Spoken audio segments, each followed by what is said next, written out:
살리는 복음 예수는 그리스도. 살리는 복음 예수는 그리스도. 호세아의 예수 그리스도 31번째 여호와의 은혜를 저버린 에브라임이라는 말씀을 선포하겠습니다. 이 세상에서 가장 존귀한 복을 받은 민족은 어떤 민족이겠습니까? 바로 이스라엘 민족이라는 사실을 누누이 말씀한 바 있습니다. 왜 이스라엘이 그토록 복을 받은 민족이었을까요?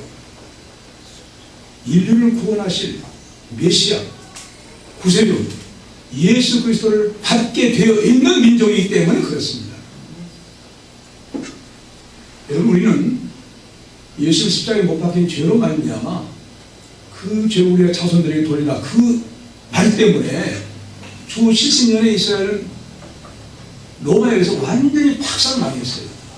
성전도 부서졌어요. 디아스포라, 온 세계 흩어지는 민족이 되었어요. 언제까지? 1901년로부터 시작해서 한 사람 한 사람 팔레스타인 땅을 살기 시작해 돌아오기 시작합니다. 드디어 1948년 5월 14일 날 이제 주권 국가로 영국의 제창에 의해서 독립이 됩니다. 몇 년 동안 그렇게 디아스포라 되어서 고난을 당했습니까? 그건 2000년이에요. 우리나라 같은 46년 동안 일본 압제에 당했을 때 민족 혼을 뺏겨버렸어요. 성씨를 바꿔버렸잖아요. 민족 혼을 뺏긴 거예요. 그들은 거의 1900년 내지 2000년 동안 흩어져서 다시 모으게 됩니다. 이것이 바로 성경 그대로 그들을 택하신 민족, 결코 세월이 흘렀어도 다시 회복시켜주시는 하나님의 주권적인 역사로 이스라엘 역사가 오늘날 있게 된 줄로 믿습니다. 아멘. 엄청난 이스라엘 향한 하나님의 사랑이에요. 그럼에도 불구하고 호세아 선지자 당시 이스라엘은 하나님의 은혜를 어떻게 하였느냐? 하나님의 은혜를 저버리고 만 거예요. 배은 망당한 민족이 되어버리고 만 거예요. 그런 사실을 구체적으로 지적하고 있습니다. 그래서 이스라엘 민족은 당시에 거짓으로 살아가는 에브라임 7절로 8절 다시 우리가 읽어보십시다. 다시 읽겠습니다. 저는 산고인을 손에 거짓 저울을 가지고 사취하기를 좋아하는구나. 에브라임이 말하기를 난 실로 부자라. 내가 죄를 얻었는데 너는 나를 수고한 주에서 죄라 할 만한 불의를 발견할 자 없으리라 하느니라. 여기까지. 이 원문을 제가 다시 번역하면 7절 장사꾼은 손에 거짓 저울을 가지고 사취하기를 좋아한다. 8절 에브라임이 말하기를 나는 확실히 부자다. 내가 재물을 얻었는데 내가 수고한 모든 것들은 죄라 할 만한 불의를 내게서 발견할 자가 없으리라. 그런 말씀입니다. 이미 앞서서 지난 주일의 말씀은 호세아 선지자를 통해서 어떤 말씀을 전했느냐 하면 야곱의 예를 통해서 야곱처럼 그 이름이 야곱강에서 이스라엘 바꿔지지 않았습니다. 결정적인 회개의 계기가 되어버려서 새로운 복을 받은 야곱이 된 것이에요. 야곱처럼 회개하라. 야곱이 그전까지 수단과 방법 가리지 않고 형 에서를 소개해가며 아버지를 소개하면서 그 장자의 복을 탈취했지만 야곱 강가에서 새 사람으로 바꾸는 거예요.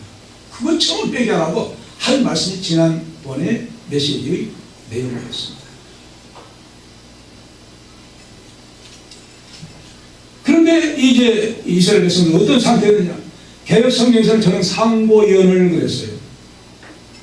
제가 번역한 말은 장사꾼이라는 거예요. 장사꾼 혹은 가나안 그런 말입니다.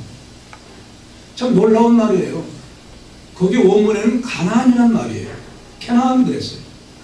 근데 캐나안이란 가나안을 말한 것이고 가나안이란 장사꾼도 의미한 말이에요. 그래서 저는 상고연을 계속 그렇게 말합니다.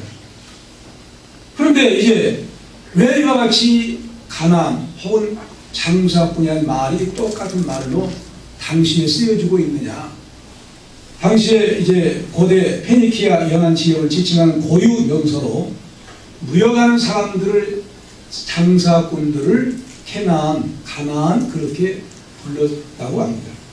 그러니까 가나안 함의 자손이에요. 함의 아들의 이름이에요. 그 가나안이라는 말이 장사꾼이라는 말로도 통용되고 있었던 거예요. 이미 이스라엘 백성들은 이스라엘에서 하나님 다스림을 받는 백성들이 아니라 가나안 사람과 똑같은 장사꾼이 되어버린 거예요. 자, 가나안 사람들 뭘 섬겼어요? 우상을 섬겼죠. 그리고 우리가요, 저는 계속해서 강조했습니다마는 어떤 종교를 갖느냐에 따라서 종교는 무엇과 같으냐? 씨와 같아요. 씨. 팥을 심으면 뭐가 나요? 팥이 나요. 콩을 심으면 뭐가 나요? 콩이 나요. 씨예요. 씨. 종교는 씨예요. 우상을 섬기는 종교를 가지고 있느냐? 우상적인 거짓 문화. 참으로 하나님을 얼마나 믿느냐? 참된 진리 하나님과 참된 신앙과 그 사고방식과 언어와 생활 문화가 달라져요. 이들은 이스라엘이라고 이렇게 불러야 되는가? 장사꾼이라고 한 그 말을 가나안, 그 말이 그들에게 통용하게 되었다고 하는 것은 뭘 의미할까? 사실상 그들은 오직 이익만을 위해서 살았던 거예요. 하나님을 두려워할 줄 몰라요. 하나님을 섬길 줄 몰라요. 하나님 그 안에 안 계신 거예요. 그러니까 자기들 마음대로 이익 창출만을 위해서 이제 살았던 것입니다. 그렇기 때문에 그들의 장사한 사람들의 당시의 상술은 속이는 거예요.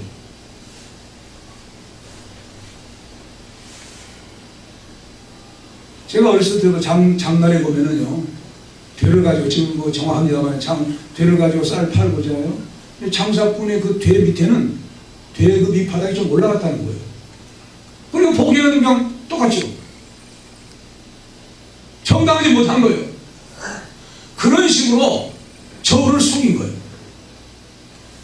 그래가지고 속여서 많은 이익을, 재미를 본 거예요. 그래서 부자가 된 거예요. 속임술로 인해가지고 사기쳐서 부자가 된 거예요. 그래서 오늘 이 말이, 나는 부자가 되었다. 나는 확실히 부자다. 내가 재물 얻었는데 내가 수고한 모든 것 중에서 죄라고 할 만한 불의가 없다. 그렇게 변명을 한 거예요. 무엇 때문에 그렇게 되었다는 거예요? 속여가지고 남을 갈취해서 얻은 그 수입으로 부자가 되었는데, 속을 썩었는데, 잘못되었는데, 목적으로 있었던가 방법 가리지 않은 산업가에 속한 삶을 살고 있는 거예요. 근데 사실 그때 당시 여로보암이 시작할 때는 경제가 굉장히 발전했다는 거예요. 자, 아무리 경제가 발전한다 한들 누가 하나님께서 역사하신 거예요? 누가 역사하신 거예요? 하나님 역사하신 거예요. 그런데 그들은 그때 뭘 섬겼어요? 금송아지를 하나님이라고 잘못 우상화하고 섬겼어요. 근데 그들은 착각하기를 우리가 신을 잘 섬겨있기 때문에 이런 복을 받는다고 착각을 하고 살았던 거예요.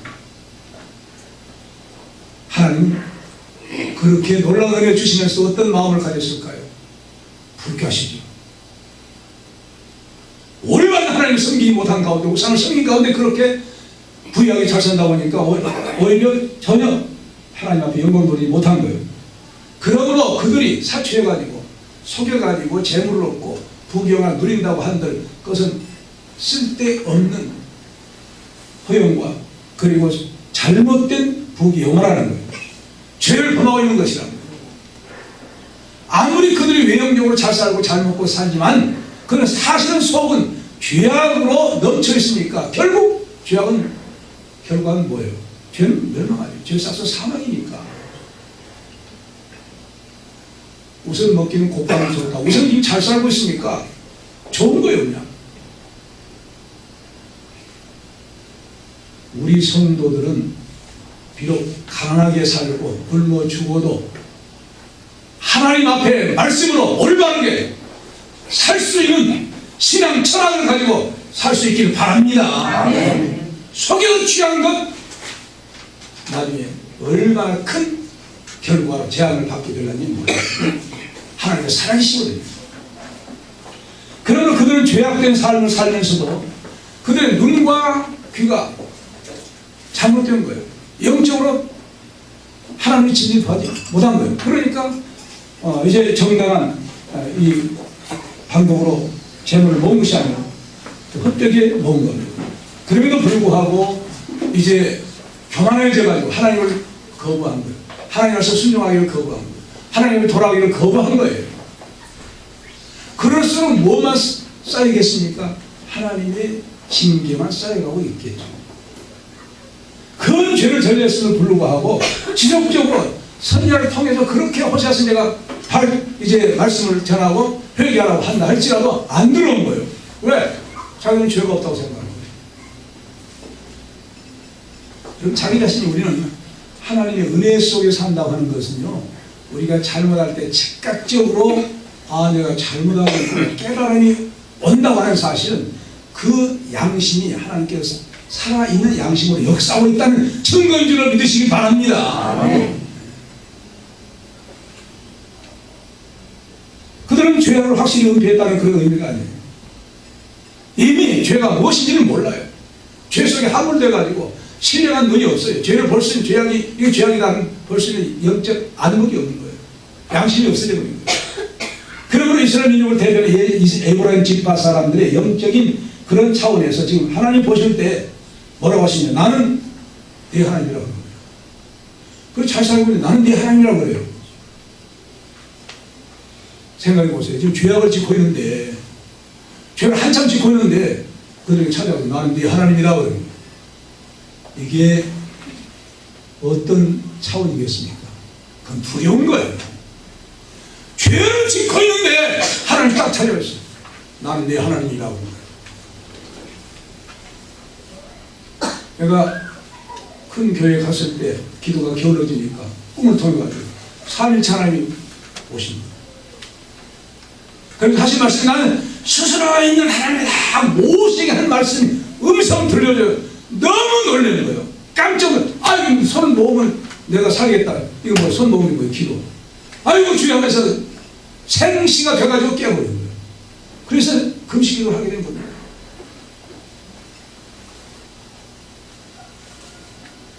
깨우친 거예요. 너 기도해. 너 왜 기도하지 않니? 기도하고 깨우친 거예요.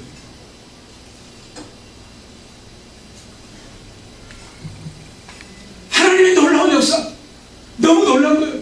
벌벌 떤 거예요. 벌벌 떨고 기도가 금식기도를 시작한 겁니다.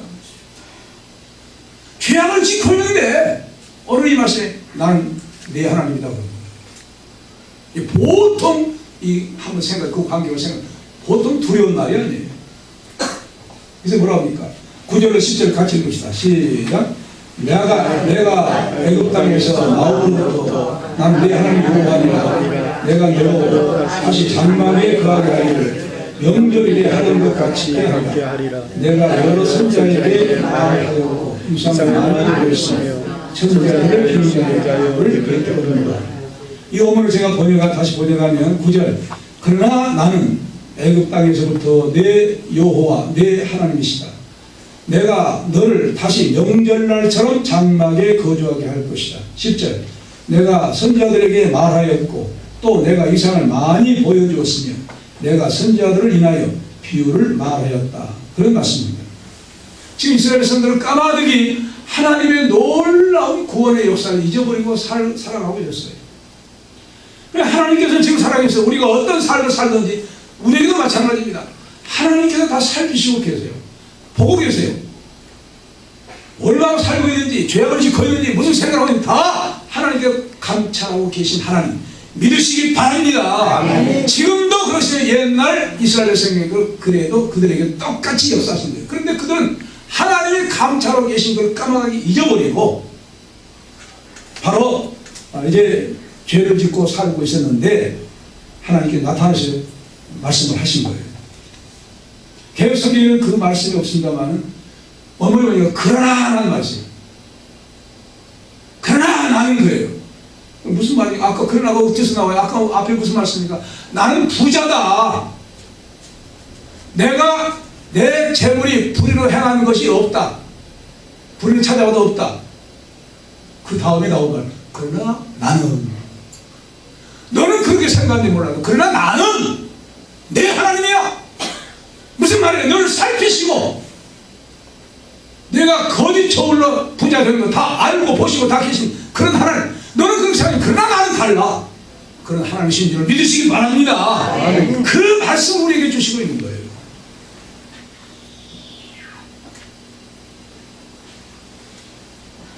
그래서 에브라임이 말하기에 나는 실로 부자가 내가 재물을 얻었는데 무릇 나의 수고한 중에서 죄가 할 만한 불의를 발견한 자가 없으리라 하거니와. 개혁성경에는 그 말을 와라는 말로 붙여버려요. 하거니와라는 말. 그래서 이제 없으리라. 그러나 나는 애굽 땅에서부터 너희 하나님 너희 여호와시라 그렇게 말씀하고 있어요. 자, 애굽 땅, 왜 이 애굽 땅을 들리겠을까요? 애굽 땅에서 어떤 생활을 했어요? 처음에 요셉이 할 때는 아주 고생도 안 해서 재밌게 잘 살았지요. 요셉이 죽고 세월이 흘러. 그리고 횃불 언약의 역사가 이루어져서 그 땅에서 나올 시기가 되어지니까 고난 속에 들어간 거예요.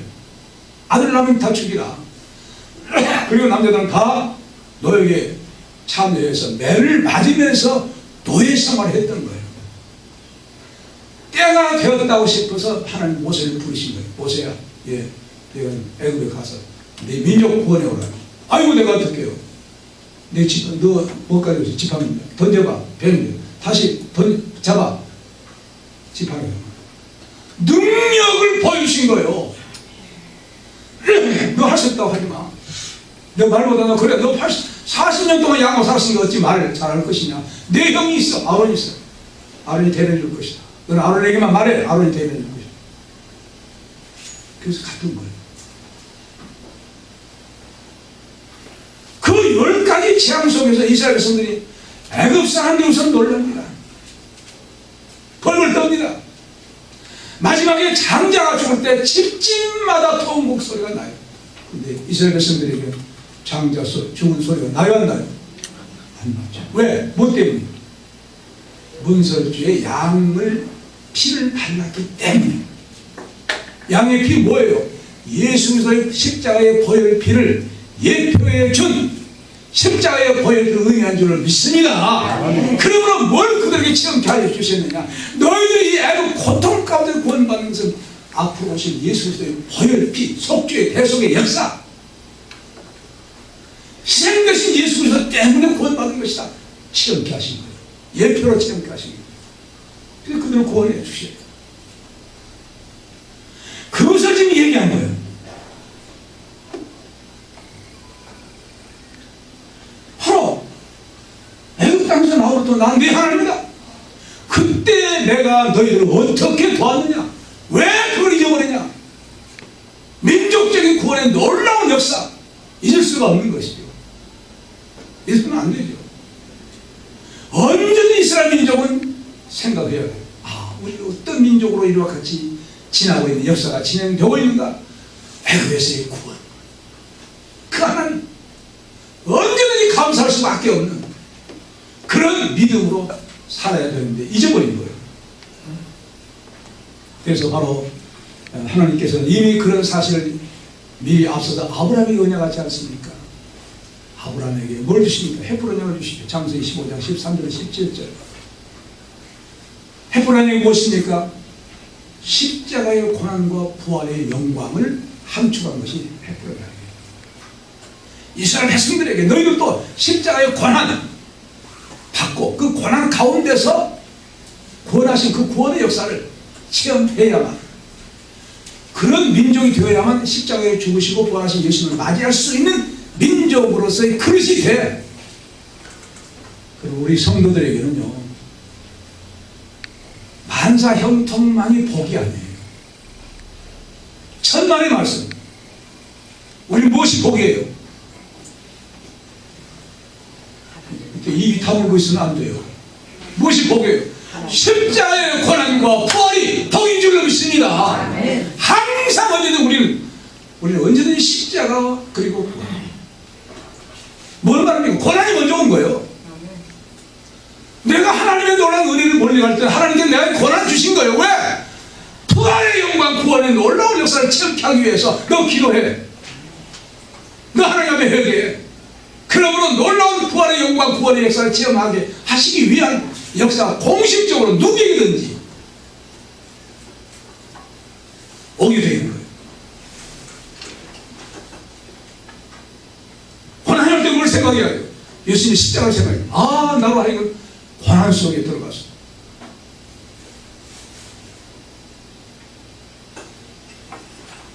요나가 하나님 말씀대로 순종하지 않으니까 고기 뱃속에 들어가게 했어요. 고난당하게 했지 않습니까?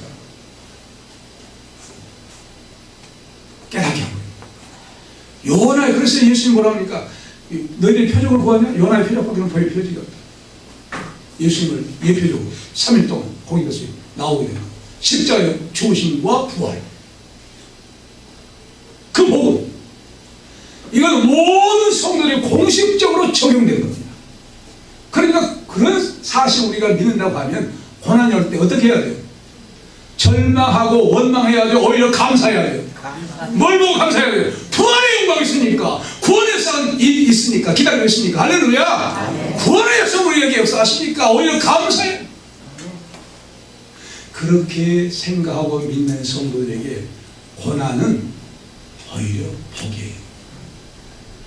오히려 하나님께서 축복의 과정 속에 들어가게 하십니다. 그리고 그들에게 이스라엘 백성들이 홍해를 건널 때도 뭘 하십니까? 구원을 체험하게 해요. 홍해 역사를 성경에 뭐라고 합니까? 그들이 홍해에서 세례받았다고 해요. 세례가 뭡니까? 물속에 들어가면 죽는 거예요. 세례는 옛사람이 죽고 새사람이 사는 의미를 가진 예식이 세례 의식입니다. 이런 놀라운 사실 모르고 침례교에서 그냥 침례가 옳다, 예수님이 그렇게 옳다고 생각하면 요단강에서 침례받아야지. 안 그래요? 저는 파도는 그렇게 해야 돼요. 의미는 몰라요. 의미는 뭐예요? 로마서 6장이에요. 옛사람이 예수님과 함께 죽고 함께 사는 것, 이것이 세례 혹은 침례 근본적인 의미인 줄로 믿습니다. 물러가는 것, 물속에 들어가는 그건 의식이에요. 진정한 의미는 옛사람이 죽어라, 예수님과 함께 죽어. 혼자 죽는 사람은 자살. 누가 함께 죽어야 돼? 예수님과 함께 죽어. 예수님과 함께 죽는다는 무슨 말이에요? 말씀과 함께 죽는 거예요. 말씀은 어떤 말이에요? 부활이 있는 말씀. 십자가를 지라, 그리고 부활이다. 그 말씀과 함께 죽으니까 다시 살아, 소망을 가져요. 이런 놀라운 역사를 이스라엘 백성들에게 체험해 주시는데 이런 사실을 알지 못해요. 잊어버린 거예요. 그리고 광야 40년 동안 뭘 주셔서 그들이 산 거예요? 날마다 만나, 하늘에서 내린 만나. 무엇 때문에? 하나님의 말씀 가라사대 하니까. 그래서 예수님 뭐라 하셨어요? 너희들 사람이 떡으로만 살겠지, 하나님 위해서 나온 말씀으로 산다. 이걸 40년 동안 이스라엘 백성들이 체험케 하시는 거예요. 사는 것이 인간의 힘으로 사는 것이 하나님의 능력으로 산다. 이렇게까지 놀라운 출애굽의 역사로 구원 역사를 체험했다고 하면 어떻게 그런 구원의 놀라운 역사를 이스라엘 민족이 잊고 살아야 되겠느냐, 우상을 섬겨야 되겠느냐. 나머지 강력하게 호세아 선지자를 통해서 말씀을 하고 있는 거예요. 그러니까 구속연을 잊어버리고 사니까 뭐라고 합니까? 9절에 내가 너를 다시 명절날처럼 장막에 거주할 것이다. 여기 명절날은 뭘 의미냐면 광야 생활 동안에 이스라엘 백성들이 광야 생활 40년 동안 어떤 곳에서 어떤 형태로 살게 되었습니까? 천막이에요. 천막 생활 속. 그 이스라엘 백성들에게 광야 40년 동안 그 천막 생활을 잊지 않기 위해서 장막제를 주신 거예요. 장막제 돌아올 때는 밭에나 들어가가지고 나무로 혹은 풀로 집을 지어서 거하게 하는 거예요. 왜 그럴까요? 40년 광야의 생활한 걸 잊지 말라. 그리고 그 생활은 나그네다. 할렐루야. 장막생 텐트에서 생활하는데 우리가 오래 살아요? 잠시 끝나면 가요. 나그네다. 가난하다고 들어가야 나그네다. 하늘나라로 들어가야 나그네다. 사실 그렇게 하십니다. 그런데 여기서 그 말씀을 장막 생활을 다시 상기시면서 그렇게 거듭하게 할 것이다 하는 사실은요,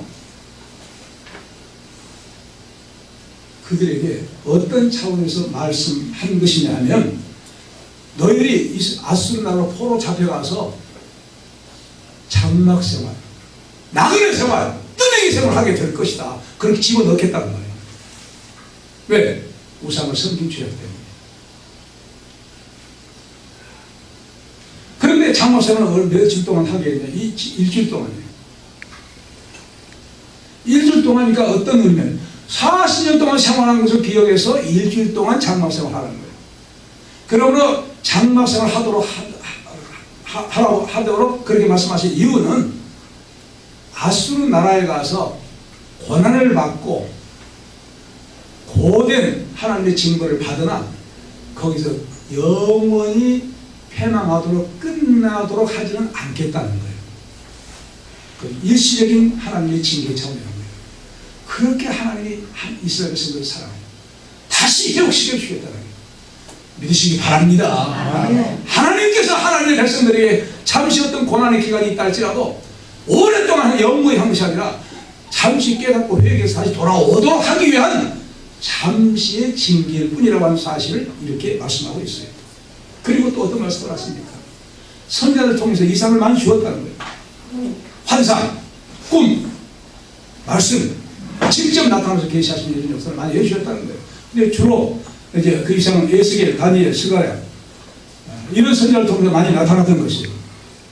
바로 이와 같이 바로 환상을 주신 이유가 무엇이었을까요? 하나님께서 앞으로 미래에 될 일에 관해서 미리 선자들에게 보여주시고 백성들에게 전하기 위해서, 너희들은 예비하라, 백성들에게 전하라, 준비하게 하라, 하나님 나라 항상 하나님 이렇게 역사를 주관하신다 하고 그렇게 그런 선자의 사명을 주신 그들에게 이상을 주었고, 또 때로는 하나님의 어전 회의를 보는 하나님께서 하늘나라에서 회의한 그런 내용도 보여주신다. 그 다음에 또 어떤 경우는 예수님이 성육신 오시기 전에 이제 여호와의 사자로 나타나서 말씀하시기도 하시고, 그래서 이런 역사를 통해서 환상이나 이상을 통해서 이렇게 보여주신 그 이유는 그 이면에 하나님의 말씀의 놀라운 계시, 하나님 이스라엘 백성들이 이 말씀 듣고 깨달을 그 놀라운 뜻을 전달하기 위해서 그런 환상을 주신 목적이 거기에 있었던 것이죠. 그러므로 계시가 어느 날 우리가 가지고 있는 성경으로 보존되어서 우리가 보게 되고 있는 겁니다. 그래서 참 선자들에게 하나님께서 말씀하신, 직접적으로 말씀도 하지만 꿈을 통해서 혹은 환상을 통해서 말씀하셨는데, 여러 선자들에게 그렇게 이미 말씀했다. 무슨 말입니까? 여러 선자를 통해서 너희들에게 잘못했을 때 이렇게 하라, 회개하라, 하나님 이런 계획을 가지고 계신다, 만약 그렇게 계속 죄를 진다고 하면 하나님 심판하신다, 여러 선자들에게 여러 가지 모양으로 보여주셨지 않았느냐 이거예요. 그것은 너희들을 포기해서가 아니라는 거예요. 너희들은 하나님의 섭리로 택했기 때문에 그렇게 하나님께서 선자를 통해서 역사하시고 계신 것을 말씀하신 것입니다. 그런데 이제 또 비유로 말씀하셨다고 해요. 그러나 비유는 예수님이 오셔서 비유하신 것과는 차원이 좀 달라요. 자, 그런데 그들에게 호세아는 어떻게 역사하십니까? 이스라엘 백성들을 깨우치기 위해서 호세아는 어떻게 했어요?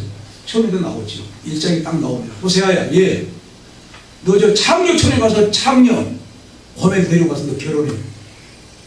엄청난 이 청년들이, 하나님을 잘 믿는 청년들이 이 말씀을 받을 수 있겠습니까? 오늘날 여러분들의 아들들이 믿음으로 잘 자라오는데 하나님이 너 창녀촌에 가서 며느리 데리고 와, 아멘 하겠어요? 호세아밖에 없어요. 그래서 호세아를 선택한 거예요. 기분 나쁘죠. 근데 호세아는 순종했어요. 하나님께서 너 가서 참수하서 참 고멜이라는 그 창녀가 있어. 죄를 짓고 있어. 그렇게 데리고 와. 네 아들 삼아. 그리고 아들 딸 낳아. 하하. 아멘 한 거예요. 뭘 보여줍니까? 이스라엘 백성들이 창녀가 되어버렸다는 거예요. 죄인들이 되어버렸다는 거예요. 그럼에도 불구하고 호세아 전쟁을 통해서 계속 살라고 한 것은 하나님이 포기하지 않고 죄인들을 다시 새롭게 구원해 주신다고 하는 놀라운 역사를 계시하고 있는 말씀인 줄로 믿습니다. 아멘. 이런 하나님이라는 거예요. 절대적인 하나님의 놀라운 아가페 사랑을 보여주고요. 그리고 구약시대 또 여러가지 선지자를 통해서 역사하시는데 특히 예레미야 선지자 때는 유다 백성들이 포로로 잡혀가는 그 시간까지 역사를 하신 거예요. 예레미야는 어떻게 말씀하셨냐면, 야 예레미야야, 너 결혼하지 말라. 결혼하지 말라는 거예요. 결혼하지 마. 내가 너에게 전 하나님 말씀만 전해. 자, 여러분, 이 말씀을 여러분들이 자녀들이 이 말씀 하나님 들었다고 하면 좋을까요? 안 좋을까요? 대답하기 어려울 거예요. 대답을 못 하시거든요. 근데 사실은 예레미야에게 축복이었어요. 왜 그러냐? 곧 포로로 잡혀간다. 관을 받는다. 관을 속에 들어간다. 매도 맞고 여러 가지 환란 속에 들어간다. 그러니 네가 자녀가 있으면 활발히 복음을 전하겠느냐? 가족 때문에? 아야, 너는 자녀 낳지 마. 결혼하지 마. 이 말씀만 전해. 이미 사도 바울 신약시대에 있기 전에 사도 바울의 원조가 예레미야. 이렇게 하나님께서 들어쓰신 줄로 믿습니다. 그만큼 선자를 통해서 이제는 실제적으로 보여주신 거예요. 이스라엘 백성들이 못하도록 회개하고 돌아오도록. 에스겔 선지자의 경우는 사랑 아내와 일찍 사별했습니다. 그럼에도 불구하고 계속 그 말씀을 주신 거예요.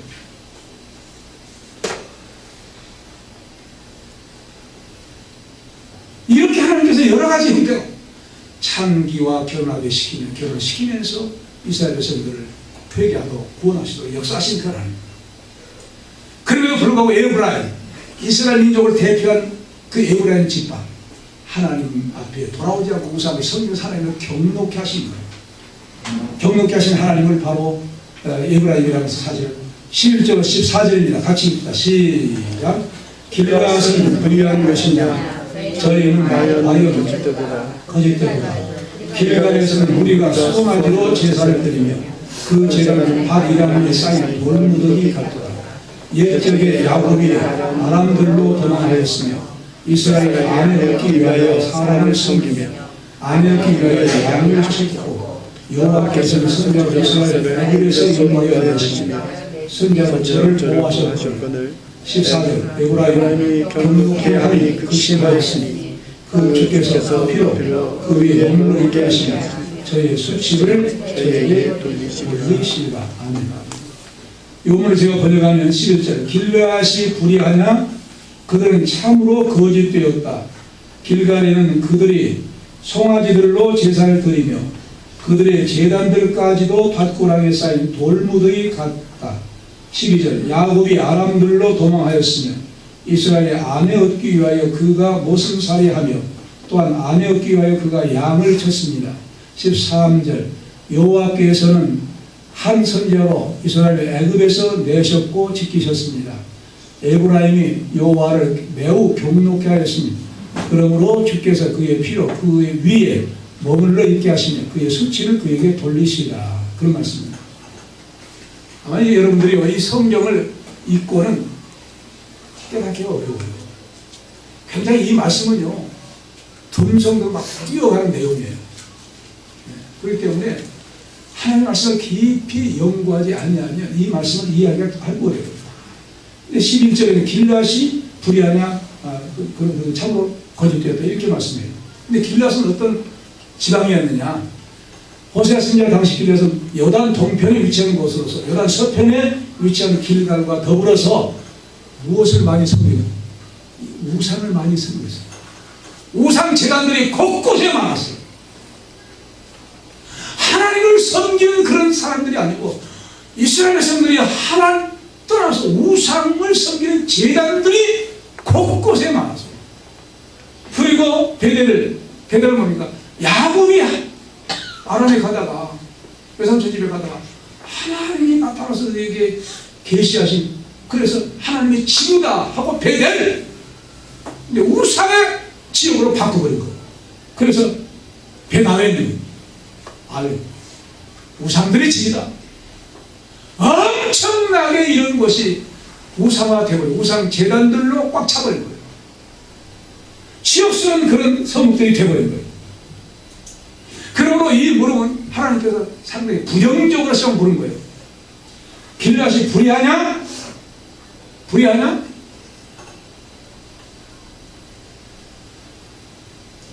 불의하지 않느냐 한 말보다 더 강한 말이에요.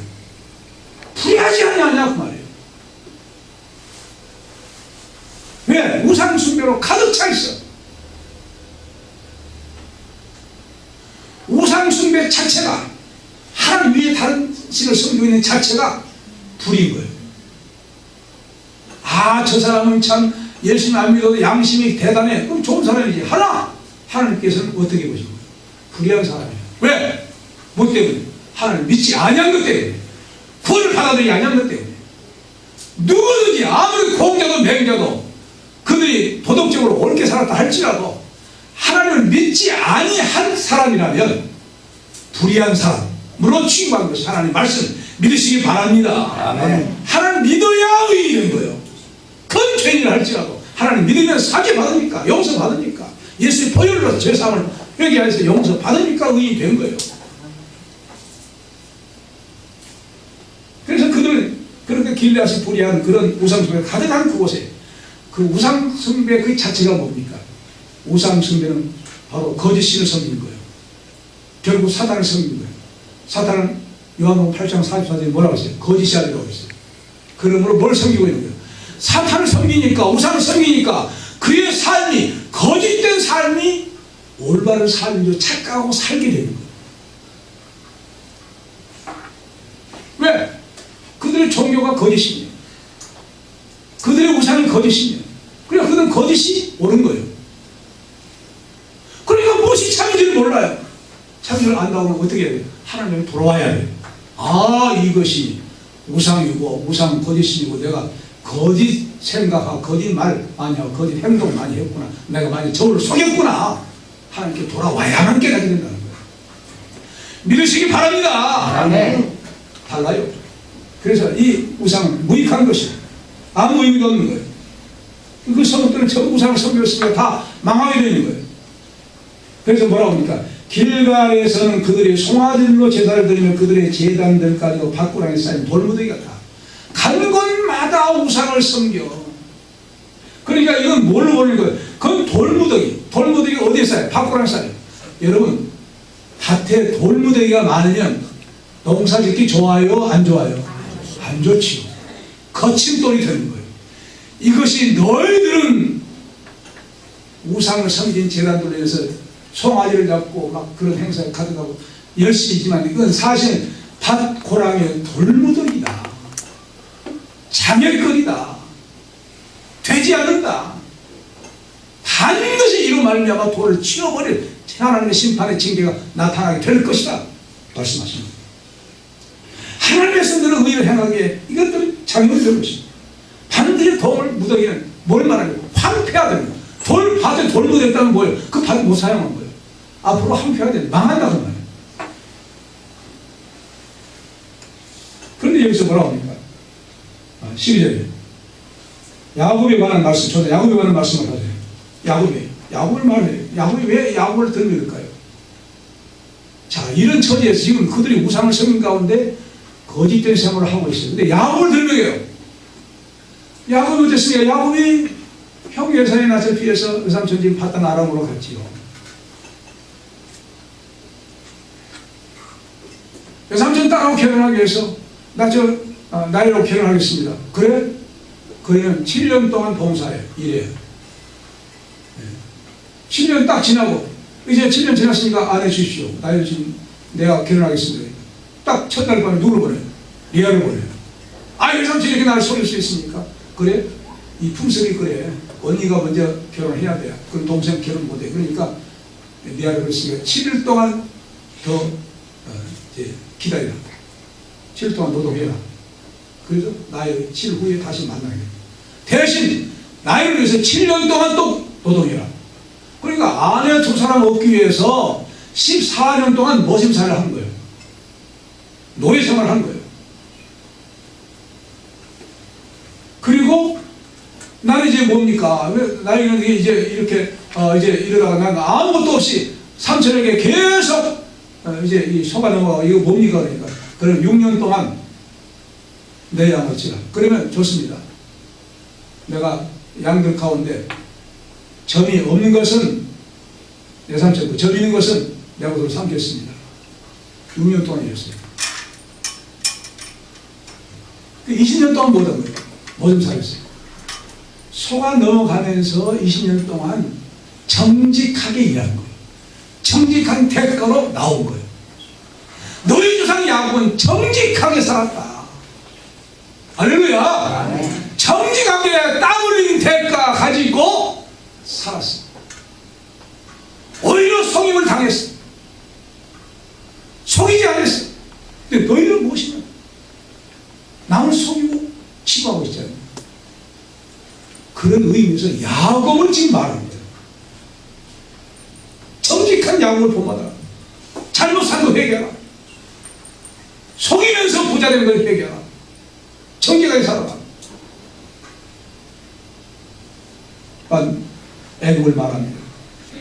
애굽에서 무엇을 통해 가서 종살이도 구원해 주셨지. 그 구원해 주신 그 하나님을 우리가 생각한다고 하면, 너희들 생각한다고 하면 하나님을 항상 감사하면서 생활해야 되지 않겠냐. 그리고 우상을 섬겨? 정말로 하나님께 얼마나 우리가 시점이 있는 것이에요. 하나님 어떤 하나님이라고 했어요? 질투하신 하나님. 질투하신 하나님이라는 말은 다른 말로 하면 시기하신 하나님이라는 거예요. 나 외에 그만큼 하나님 몽땅 이스라엘 백성들에게 퍼주었는 거예요. 권세를 베풀어 주신 거예요. 그런데 나 외에 다른 신을 섬겨할 이유가 없는 거예요. 그럼에도 불구하고 우상을 섬겨 못했구나. 그래서 그러므로 그 주께서 그의 피로 그 위에 머물게 있게 하신 그의 수치를 버리시라고 하는 거예요. 무슨 말이에요? 망한다는 거예요. 주전 722년에 아수르 나라에서 폭삭 망하게 되고 맙니다. 포로로 잡혀가고 망했어요. 자, 그러면 오늘 이 말씀 우리에게 주신 교훈이 무엇이겠습니까? 하나님의 구원의 은혜, 여러분 받았어요, 안 받았어요? 대답이 없으면 안 돼요. 구원의 은혜 받았어요, 안 받았어요? 큰 소리로 받았어요, 안 받았어요? 아멘이 그렇게 안 나오니까? 구원의 은혜 받았습니까, 안 받았습니까? 아멘! 받았어요. 받았다고 하면 구원의 은혜 항상 잊지 말아라. 믿습니까? 잊지 말라는 거예요. 늘 감사하면서 찬양하면서 기뻐하면서 증가하면서 살라는 거예요. 자, 그래 아수르가 우상성경 때문에 망했어요. 그 사실 오늘날 우리에게 무엇을 교육합니까? 우상성경 반드시 어쩐다는 거예요? 나라나 개인이나 사회나 망한다는 거예요. 여러분, 남북 정상회담이 열리고 북미 회담이 열리게 된 것은 무엇을 의미한 것일까요? 북한 정권, 어떤 정권이요? 우상을 섬긴 정권, 무릎 꿇는 것을 의미합니다. 우상을 섬겼던 이북 정권, 하나님 앞에 무릎 꿇는 것을 의미해요. 정부 관계자들 이거 알겠습니까? 몰라요. 하나님께서 그렇게 하기 위해서 어떻게 역사하시? 미국 대통령 트럼프를 역사하시는 거예요. 오바마가 계속 있다고 하면 일을 못해요. 나쁜 사람이 오바마를. 트럼프를 들어 쓰신 거예요.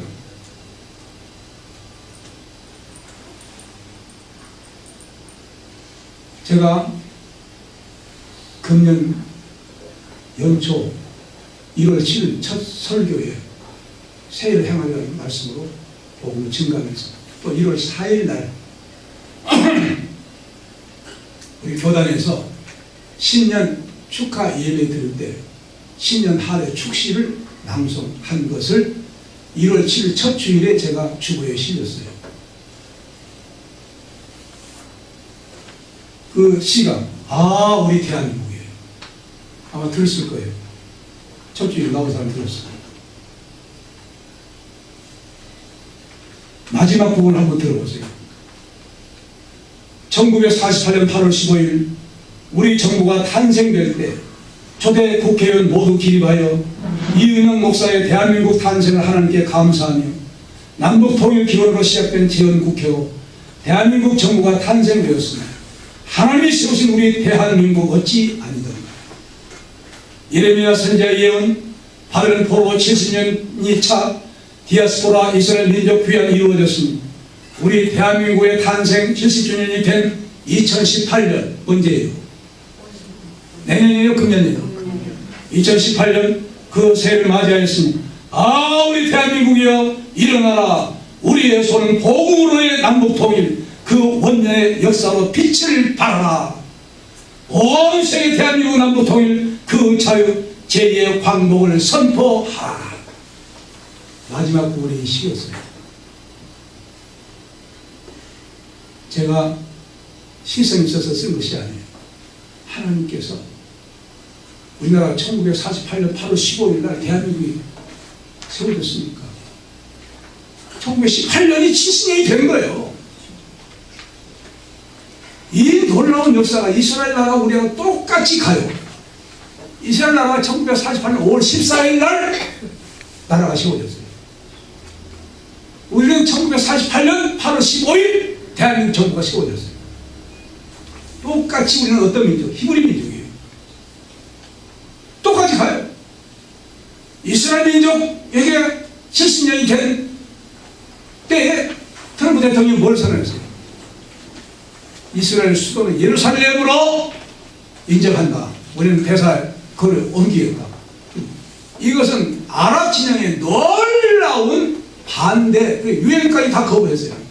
그건 아무 소용 없어요. 왜? 하나님 주권에서 하나님은 트럼프를 통해서 그렇게 선포하도록 하신 것입니다. 똑같이 가요. 근데 보세요. 우리나라도 똑같이 놀라운 역사가 이루어지지 않았습니다. 이것도 하나님의 심판입니다. 여러분, 그러시면 생각하지만 하나님의 심판이에요. 하나님의 역사로 말미암아 트럼프를 통해서 옥죄게 만들어서 무릎 꿇게 만듭니다. 이건 미국의 무릎 꿇는 것도 되지만 배우에 누구한테 무릎 꿇는 거예요? 하나님의 역사 섭리에 무릎 꿇게 되기를 믿습니다. 그래서 하나님의 역사를 우리가 바라봐야 돼요. 그러므로 우리는 이 구원의 역사를 우리 자손들이 계보를 이어나간다는 것은 영광스러운 구원의 가문이 된다는 것입니다. 나 혼자 믿고 끝나는 것 같으면 이건 복이 아니지. 나 혼자 끝나니까. 근데 나 혼자 믿고 살려면 내 자손들이 더 갈수록 잘 믿어. 무엇이 이루어져요? 신앙의 명가문의 족보가 이루어져요. 이런 신앙의 명가문의 족보를 이어나가는 그런 복을 받으시기 바랍니다. 기도하시죠. 은혜로